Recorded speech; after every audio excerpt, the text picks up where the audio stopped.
Under the quiet shimmer of the galactic Senate dome, silence had weight. Thousands of species, feathered, scaled, silicon-based, and photosynthetic, gathered, suspended in artificial gravity and tension. Holograms hovered in front of each delegation, data streaming in real time. Telemetry, failure reports, and most damning of all, confirmation that yet another species had failed the trial. The archivist of trials, a crustaceous being with bioluminescent eye rings and a voice that echoed like deep water, let his mandibles click in solemn finality. The Tefnari failed. Time to extinction for cycles. No one murmured. No one gasped. This wasn't news.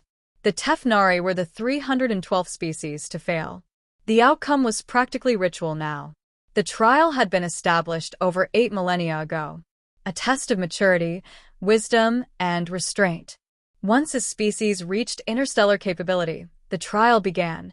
A controlled crisis, always unique, always fair. A no-win scenario designed not to see if a species could survive, but how they would. Would they preserve life over pride? Prioritize cooperation over conquest? In every case, from the crystalline minds of the Korvalik to the hyperlogical mesh, each species cracked. Violence. Greed. Collapse. The trial never needed to be adjusted. Sentients were predictable. Then came the humans. They hadn't even been invited. The Galactic Concord noticed Earth's jump to FTL drive with mild interest and scheduled contact in 40 cycles, until the humans showed up uninvited, banging on the gates of the galactic network with a jury-rigged transmission through a solar flare. "Hi. We figured out your encryption. We like to talk. And maybe trade. Is this the right frequency?" Chaos followed. Protocols breached. Security thrown into panic. But the humans weren't hacking the network maliciously. They were just impatient. Brilliantly, terrifyingly impatient. So, reluctantly, the council brought them in. With one unanimous vote and 1,000 private doubts, humanity was enrolled in the trial. The human ambassador, young by his species standards, wore a wrinkled blazer and a smile that didn't quite understand the stakes. "So we just go through your trial. And if we pass, we get full membership, right?" "Cool. Is it like a simulation? Or are you going to drop a black hole on us?" That wasn't far off. The council crafted their trial carefully. Subtle, elegant, insidious. An engineered virus hidden in a trade agreement's microprint. It would spread through Earth's food distribution systems, latent for months. Then a climate shift, nudged by a gravity well just enough to destabilize their jet stream. Economic panic, distrust, food shortages. The perfect pressure cooker. Except humans didn't panic. They adapted. The virus triggered, and Earth's medical networks isolated it within 2 days. A whistleblower leaked classified lab notes on an internet forum used for video game mods. Overnight, every biolab, university, and even hobbyist geneticist jumped in. One country tried to weaponize the cure. 3,000 hackers crashed their defense grid by lunchtime. In the chaos, a 12-year-old in Sao Paulo corrected the vaccine formula. The council watched in horror as humans refused to fracture. Instead, they laughed, made memes. One viral video showed a man in a hazmat suit breakdancing to a remix of the virus alert sirens. They named the virus Sparky. They named everything, even their own extinction scenario. Then came the climate destabilization. Again, humanity refused to follow the script. An underground city initiative in Nevada was revived. Floating farms in the Pacific boomed. Billionaires started ARC lottery schemes, only to be publicly shamed and sued into compliance. They created community-powered grid systems. They built desalination plants where deserts once choked. And still, they laughed. The Galactic Concord had seen rebellion, desperation, and even moments of brilliance. But laughter? In the face of annihilation? That was new. Terrifyingly new. So they sent a delegate to observe. Her name was Kalair, a Zentari, amphibious, six-limbed, and trained in 100 crisis languages. She landed quietly in a restored wetland outside Berlin, camouflaged as a visiting biologist. Her task: find the cracks. She didn't find cracks. She found chaos and cooperation interwoven like genetic strands. A teenage mechanic repairing solar batteries beside a retired physicist. Street musicians playing through blackouts. Jokes spray-painted beside water ration stations. And everywhere she went, humans just kept going, kept helping each other, kept laughing. At first, Kaylair assumed it was a coping mechanism. Later, she wasn't so sure. One evening, sitting on the balcony of her host's house, watching the makeshift wind turbine spin, she asked, "Why aren't you afraid?" Her host, a thin, weather-beaten woman named Mara, sipped her tea, staring at the stars. "Oh, we are. Terrified, probably. But what's the point of crying when you can fix something? Fear's a tool. So is humor. And duct tape. You'd be amazed what duct tape can fix." Kaylair filed her report in stunned silence. And then, silence from the council. Weeks passed. Then months. The trial's conclusion was inescapable, but so was the precedent it would set. No species had passed. The trial wasn't supposed to be passable. And yet, here were the humans, laughing, bleeding, surviving. Not perfect. Not unbroken. But not shattered either. In desperation, the council sent one final test. A threat from the stars. A simulated alien invasion, meant to provoke paranoia, xenophobia, disunity. Instead, Earth lit up with coordination. They didn't attack first, they tried diplomacy. When that failed, they didn't unify under a single banner. They formed what they called the Defense Chorus, a council of scientists, hackers, soldiers, and citizens across nations. No centralized power. Just cooperation. They reverse-engineered the alien tech faster than anticipated. Within days, a signal was broadcast, decoded before it was even fully transmitted. And then, in one of the largest live streams in Earth's history, humanity called the bluff. To whoever's watching, nice try. Good acting. The explosions were a bit much though. "Oh, and we fixed your ship. It's on display in Rio now." They laughed. The next session of the Galactic Concord was different. The archivist of trials did not open the proceedings. Instead, the humans did. They walked in wearing t-shirts printed with the phrase, "I survived the trial, and all I got was this lousy first contact." The delegates stared. One dared speak. "You knew?" The human ambassador grinned. "We had guesses. Pattern recognition is our thing. Besides, once we saw the virus code matched a pattern from your medical archives, well, it was either a test or a declaration of war. We gambled. Looks like we won." "You passed the trial," someone whispered. "No," the ambassador said. "We laughed at it." The chamber buzzed. This changed everything. If the trial could be passed, if the humans could survive it and maintain their collective soul, then maybe the trial wasn't the end-all it was believed to be. Maybe the trial itself was flawed. But the humans weren't done. "You've been watching us like zoo animals," the ambassador continued. "But here's the thing. Our history's ugly. Brutal. We tore each other apart. For centuries. But we learned. We built. We kept going. Because that's what we do. We fail forward. And we don't break when things get hard." The Galactic Concord didn't know what to do with them. Humanity's entrance into the galactic stage wasn't a gentle rise. It was a crash landing. And when the smoke cleared, they weren't humbled, broken, or even particularly surprised. They were already building. That was the part that unsettled the council the most. Not the humans' defiance of expectations, but how completely unshaken they were by the whole thing. Most new species that encountered the trial collapsed under the psychological pressure for years. Survivors would seek council asylum, their governments in ruins. Others turned inward, isolated from galactic contact for generations. Humans? They threw a planetary party. The night the council announced their admission, humans lit up Earth's skies with auroras from low-orbit plasma drones. Fireworks, outdated but emotionally potent, painted streaks of color across continents. On the other side of the galaxy, in station sectors where humans had just begun to settle, there were spontaneous zero-gravity dance parties, music in every frequency range, and invitations sent to every known species. No formal diplomacy. Just an open-door message that read, "You helped make this universe. Now come celebrate with the new kids." Most species didn't know how to react. Some, like the gentle Mazari, were cautiously curious and sent envoys. Others, like the deeply logical Fravith, rejected the idea outright. Emotion as victory? Celebration in chaos, they asked. These are not traits of a stable species. And yet, humanity didn't just survive the trial. They pulled others into their orbit like a gravitational anomaly. Kalea returned to Earth 3 weeks after the announcement, not as an observer, but as a guest.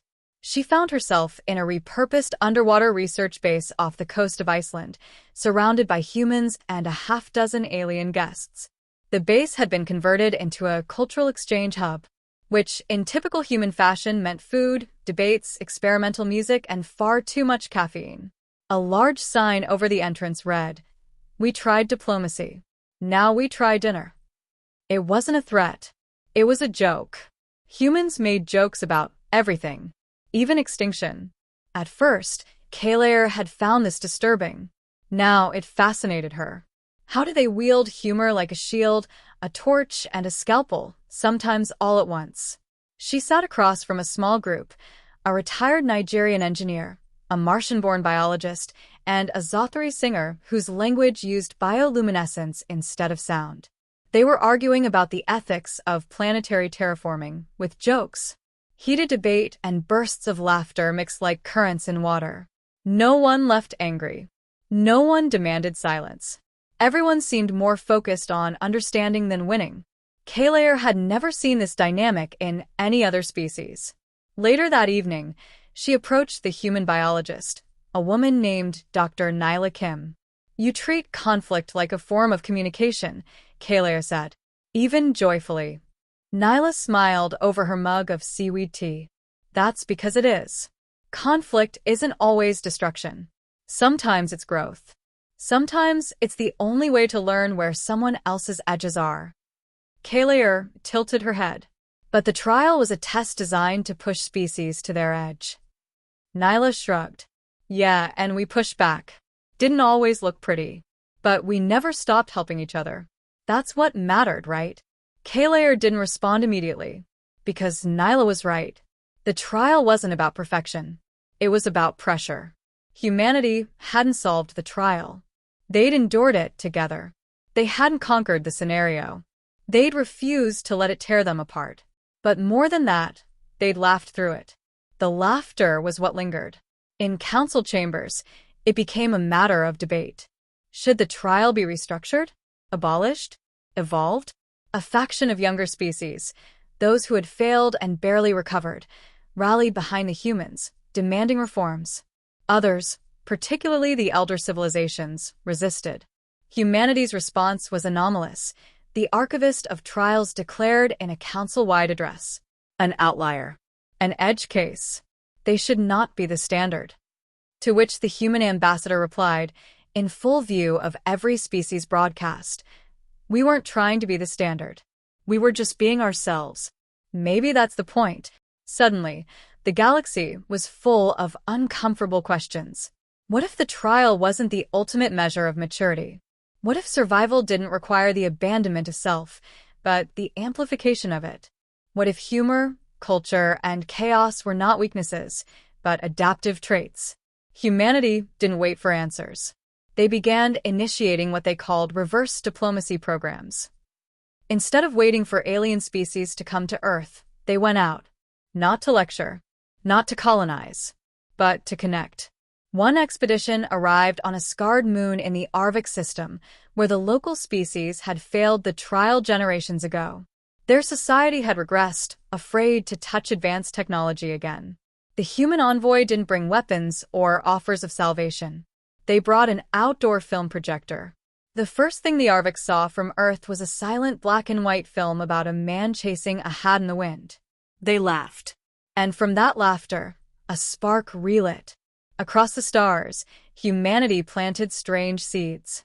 Portable libraries, musical collaborations, food exchanges, pop-up schools. Not under banners or flags, but with messy, flawed, and open hearts. Not every species welcomed them.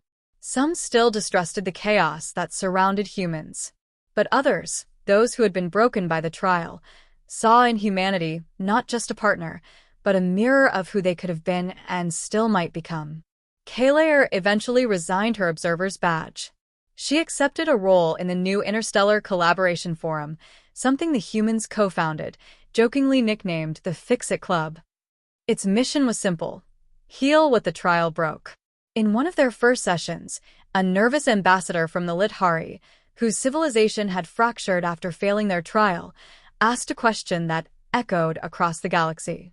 "Why didn't you break?" To which a human diplomat named Raoul answered without hesitation. "We did. 100 times. We shattered, we screamed, we fought ourselves. But we always got back up. That's what surviving means to us. Not being unbreakable, just being willing to rebuild every time we fall. And if we can help someone else get up while we're at it, even better." The Lithari ambassador lowered his head. "We didn't know that was allowed." Raoul grinned. "It's not just allowed. It's the whole game." And in that moment, something shifted. The trial wasn't over. But for the first time in recorded history, someone had shown it could be beaten not by force, not by genius, but by something the galaxy had long forgotten to value: resilience, laughter, and the refusal to fall alone. The humans never asked for leadership, but the galaxy began to follow them anyway. It started with the smallest planet. Krelix 7 was barely habitable, an arid dust ball circling a dim star in the outer claw of the Thorel spiral. It had no rare minerals, no strategic value, no beauty to speak of. But once, long ago, it had been home to a thriving, inventive people, the Dalari. They failed the trial 300 cycles ago. Their story was the same as so many others: offered galactic contact, handed a carefully designed crisis, and then quietly left to collapse when their leaders turned inward and their unity fractured. No one returned. No one helped. It wasn't permitted. The trial was meant to be a final judgment. Then came the humans. A long-range mining vessel flagged a strange transmission coming from Krelix 7. Old tech, outdated modulation, but still active. It wasn't a distress call. It was music. Broken, looping, dissonant. A 10-note melody played on a mechanical harp that no longer had all its strings. The humans didn't hesitate. No official mission. No council approval. Just curiosity, empathy, and a ragtag crew of engineers, linguists, and a schoolteacher with a love for ancient symphonics. When they landed, they didn't find ruins. They found survivors.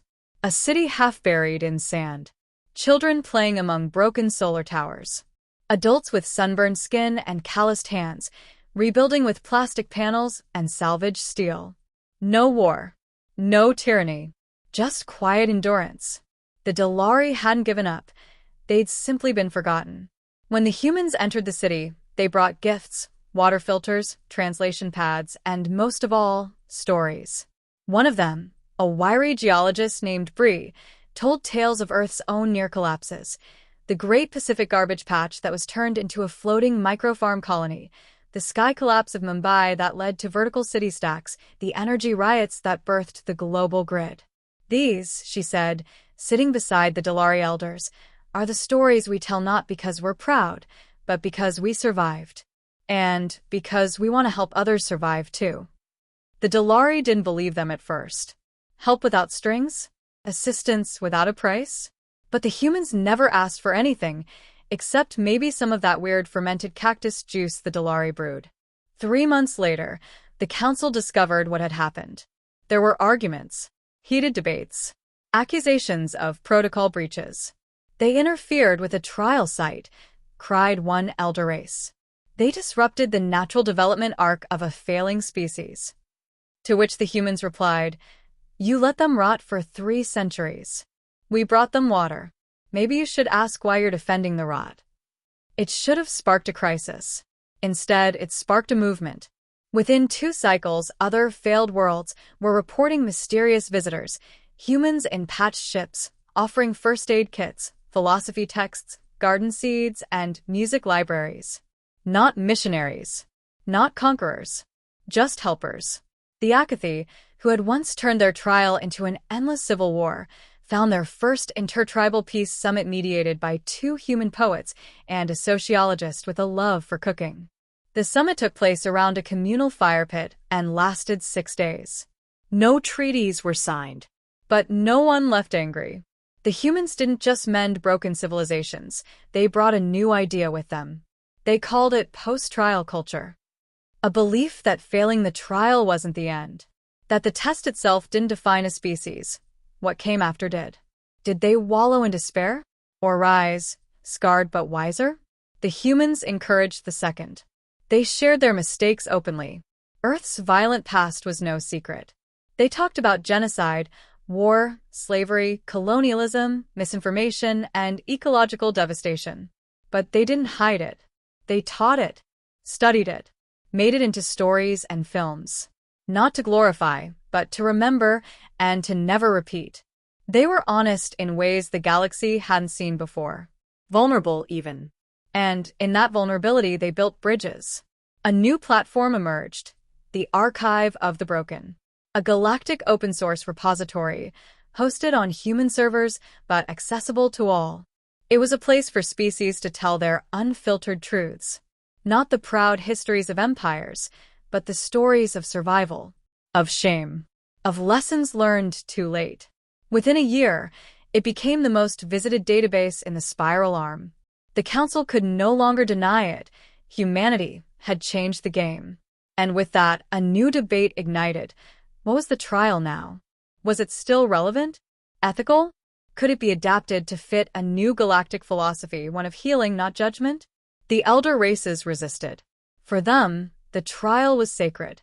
But among the younger species and the scarred survivors of failed trials, humanity's model was irresistible. They weren't preaching utopia.